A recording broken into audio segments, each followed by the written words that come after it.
যুদ্ধ লেগে গেল সেখানে, ইরানের উপরে হামলা হলো। এই ইরানের উপরে হামলা কারা করলো? ইসরায়েল এবং আমেরিকা। ভালো কাজ করেছে? করে নাই। আপনি সরকার বলেছেন এটা অন্যায় করা হয়েছে, তাদের উপরে বলেছেন? বলেন নাই। বিরোধী দল জামাত খুবই জ্ঞানীদের দল, সৎ মানুষের দল, আল্লাহর আইন কায়েম করতে চায়, আল্লাহর আইন যারা মানে তাদের উপরে বোমা মারা হচ্ছে উপর থেকে। খামেনির মতো মানুষকে বোমা মেরে হত্যা করা হলো। বলেছেন সেই কথা?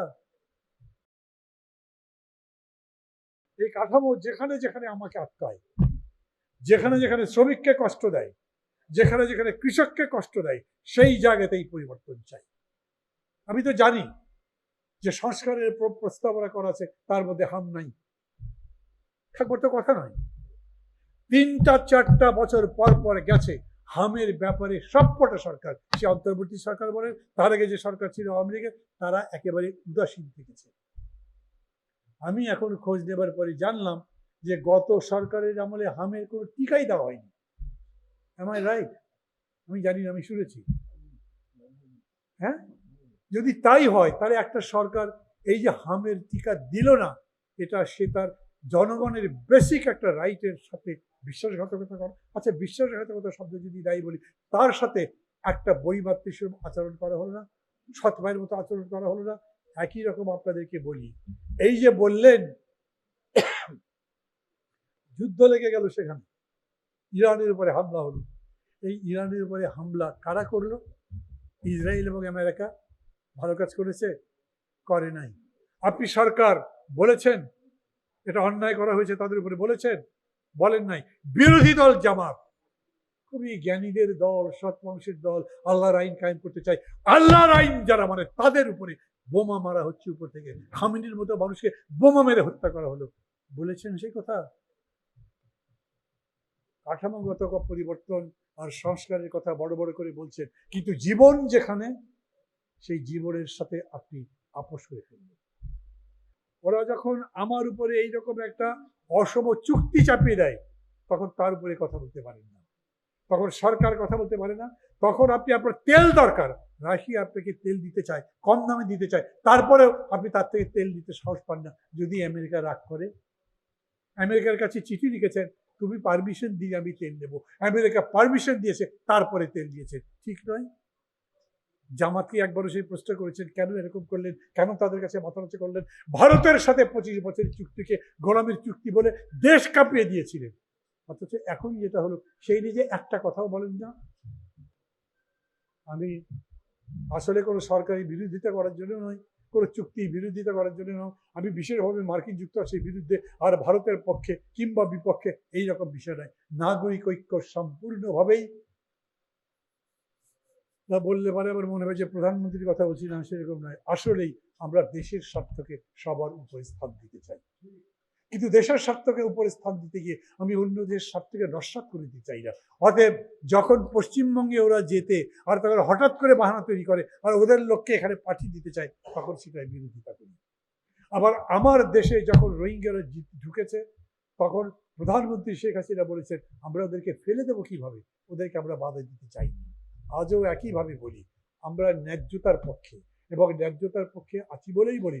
একটা বিতর্ক তুলে পার্লামেন্টটাকে একেবারে অকেজো করে ফেলা, পার্লামেন্ট শুনতে চাই এখন লোকে, ওর মধ্যে কিছু শেখার কিছু পাওয়া যায়, বরঞ্চ তার চাইতে মানুষ বাইরে মানুষের কথা শুনতে চায়, মানুষ পড়তে চায়, মানুষ আরো জানতে চায় সত্যি সত্যি কি হতে যাচ্ছে। আটকে গেছে দেশ। সংবিধান সংশোধন করবার জন্য বিএনপি প্রস্তাব দিয়েছে বিরোধী দলের কাছে, তোমরা নাম দাও, আমরা সবাই মিলে একটা কমিটি করব, সেই কমিটি মিলে আমরা সংবিধান সংশোধন করব বা সংস্কার করব। ওরা তো সংস্কার বলে না, সংস্কার বললে নাকি না বললে আবার মাইন্ড করবে, ইমান চলে যায় নাকি। সংস্কার কমিশন আর সংশোধন কমিশন দুটো এক নয়, কিন্তু তারপরে এটা সত্য যে আমাদেরকে সংশোধন করেই তো সংস্কারে যেতে হচ্ছে। তাহলে সেই কমিটিতে নাম দিবে না কেন? জামাত ইসলাম বললো আমরা নাম দেব না। নাম যদি না দেয় তাহলে বিএনপি একা একা সংবিধান সংশোধন করবে। একটা বেশ যুগ সন্ধিক্ষণের জটিলতার মধ্যে আমরা কিন্তু দাঁড়িয়ে গেছি।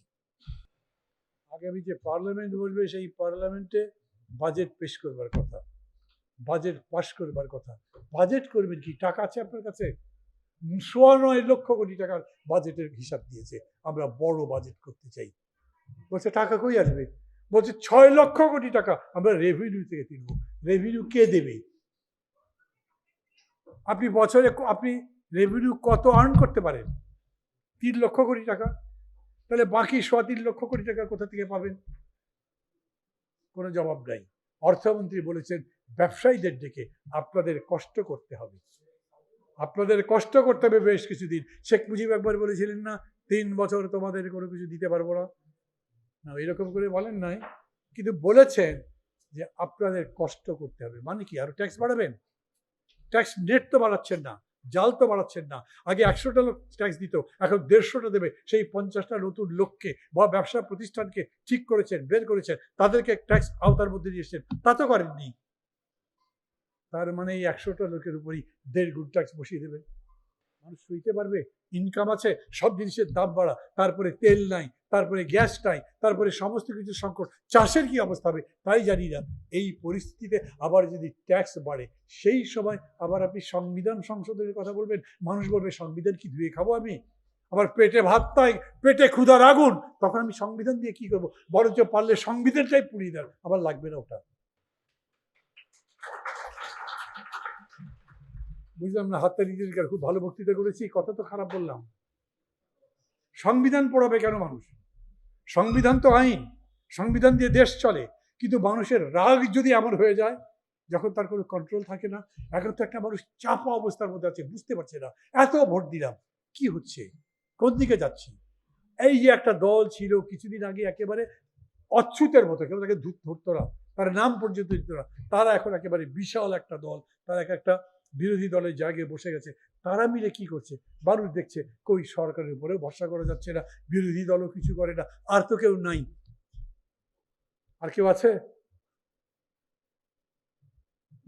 কথা বলার মতো সাহসী হয়নি আপনাদের? আছেন? আছেন? আছেন এখন এই হলের মধ্যে। থাকতে হবে বাইরে প্রেস ক্লাবের সামনে, থাকতে হবে পল্টন ময়দানের মধ্যে, থাকতে হবে সারা বাংলায়, তখন জবাব হবে। আমি ভাবছিলাম বোধ হয় ভুল করে হাততালি দেবেন না, বুঝতেই পারেননি হয়তো। কিন্তু বিষয়টা এই, আমি বিএনপিকে ছোট করব না, আমি জামাতকেও এখন ছোট করতে চাই না, কারণ দেশকে এগিয়ে নিয়ে যাওয়ার জন্য আমি সবার সহযোগিতা চাই, তাদের যথাযথ ভূমিকা চাই। কিন্তু আমি সত্যি বলছি, এই 3 মাস যেরকম করে পার্লামেন্ট গেল, এখন দাঁড়িয়ে এরকম করে বলবার মতো হয়নি যে এই পার্লামেন্টটা বড় একটা সফলতা দেখাতে পেরেছে। এই যে কাঠামোগত সংস্কারের কথা বলছি, সে তো বিরাট কথা। তার জন্য আপনার পুলিশের সংস্কার করতে হবে, তার জন্য আপনি বিচারের সংস্কার করতে হবে। আপনি তো বিচার ব্যবস্থা সংস্কার করতেই দিচ্ছেন না। একটা বিচারালয় হয়েছে, সেটা বন্ধ করে দিলেন। ওদেরকে বিচারক নিয়োগ করার যে একটা পদ্ধতি করা হবে যাতে নিরপেক্ষভাবে বিচার ব্যবস্থা চালু করা যায়, আপনি বললেন না এটা হবে না, ওটার মধ্যে আমার হাত থাকতে হবে। তার মানে আরে সেই মধ্যযুগে প্রায় যখন মোগল আমল, তখন রাজা বড় না কাজী বড়? বহু সময় কাজী বড় হয়েছে না, কাজী রায় দিয়েছে, রাজা মেনে নিয়েছে, হয়েছে না? কাহিনী পড়েন নাই ছোটবেলায়? নাকি আপনারা অনেক বেশি ছোট যে আমি বেশি বড় হয়ে গেলাম? আমি আমার ছোটবেলায় তো পড়েছি, কাজী বিচার করেছে, রাজা মেনেছে। আমার দেশে সুপ্রিম কোর্টের বিচারপতি বিচার করবে, কিন্তু আমার মন্ত্রী মানতে পারবে না, আমার সরকার মানতে পারবে না। সুপ্রিম কোর্ট রায় দিলে সরকার মানবে না? সুপ্রিম কোর্ট রায় দিয়েছে, পাকিস্তানের সরকার চলে যায়নি। আমরা তো বলছি না যে এক্সিকিউটিভ বিচার ব্যবস্থার চাইতে ছোট হবে, কিন্তু বলছি সম্পর্কটা এমন হবে যেখানে যার কাজ সেখানে তিনি সেই কাজ করবেন। অতএব কোনো কোনো সময় বিচার বিভাগ সত্যটা বলবে। আপনি যে সংশোধন করেন পার্লামেন্টের মধ্যে, সেই সংশোধন সুপ্রিম কোর্ট বাতিল করে দেয় না? তার তো সে ক্ষমতা আছে। তাই যদি পারে, তাহলে তাকে যে নিয়োগ করবেন তারপর তার ঘাড়ের উপর একটা পা তুলে দেবেন, সেই কথা কেন হতে হবে? বরঞ্চ বলেন তাকে নিয়োগ দেওয়ার পরে তাকে আমি স্বাধীনভাবে বিচরণ করবার, স্বাধীনভাবে ভাববার, স্বাধীনভাবে বিচারের রায় দেওয়ার মতো ক্ষমতা দেব। সেটাই হলো আমার কাজ। একটা সরকার, আমরা সেই সরকার চাই যেই সরকার আমাদের বস নয়, যেই সরকার আমাদের বন্ধু, যে আমাদের সরকার, তাকে সরকার মানছি, তার নির্দেশও মানছি, কিন্তু সে আমাদের বস মানছি না। বসের কনসেপ্টটাই এখানে, বসের কথা নেই এখানে, আইনের কথা হচ্ছে এখানে, ন্যায্যতার কথা হচ্ছে, ন্যায়ের কথা হচ্ছে। তার ভিত্তিতে যেতে হবে, এবং সেই ভিত্তিতে আজকের দিন আমাদের বিশেষ করে এই চিন্তাই করা দরকার যে আমরা যে জীবন দিলাম, এতগুলো লড়াই করলাম, সেই 50 বছর ধরে যে লড়াই করছি, সেই লড়াইকে একটা যৌক্তিক পরিণতি যদি দিতে হয়, তাহলে আমাদেরকে এটাই করতে হবে। আমাদের কাছে অন্য কোনো বিকল্প নেই। আমরা বিএনপির কাছেও বলবো, ইউ কাম টু সেন্স, একটা জেদাজেদের বিষয় নয়। আর জামাতকেও বলবো যে আপনারা অনেক দিন যে পরিস্থিতি থাকেন, আজকে ভালো অবস্থায় আছেন, এই জন্য আবার মাঝে মাঝে ভাবছেন যে এই আরামটা চলে যাবে নাকি, আবার আগের জায়গায় যেতে হবে নাকি আবার ওই পার থেকে ওরা চলে আসবে, অতএব একটু আস্তে আস্তে যাই। ব্যাপারটা এরকম নয়, বরঞ্চ ব্যাপারটাই যেটা ঠিক মনে করেন না তো দৃঢ়তার সঙ্গেই বলেন, যেটা মনে করেন এটা ন্যায্য নয়, এটা করলে ক্ষতি হবে দেশের, বলেন। আমি মাহমুদুর রহমান মান্না, নাগরিক ঐক্যের সভাপতি, আমি বলি, সেই যে আগে বলতো না জামাত ওদের সাথে কথা বলা যাবে না, আমি বলি ন্যায্য কথা যদি বলেন, অতীতে যেরকম বলেছি সবসময় ন্যায্যতার পক্ষে থাকবো। কিন্তু এই ন্যায্যতার পক্ষে থাকবো মানে যদি এমন হয় যে আপনারা স্বাধীনতা যুদ্ধের সময় যে ভূমিকা পালন করেছিলেন সেই ভূমিকার সমর্থন জানাবো, তা জানাচ্ছি না, ওটা ভুল ছিল। ওই ভুলটা আপনাদের স্বীকার করা উচিত ছিল, করলে ভালো করতেন, তাহলে আর এত বড় প্রশ্ন থাকতো না।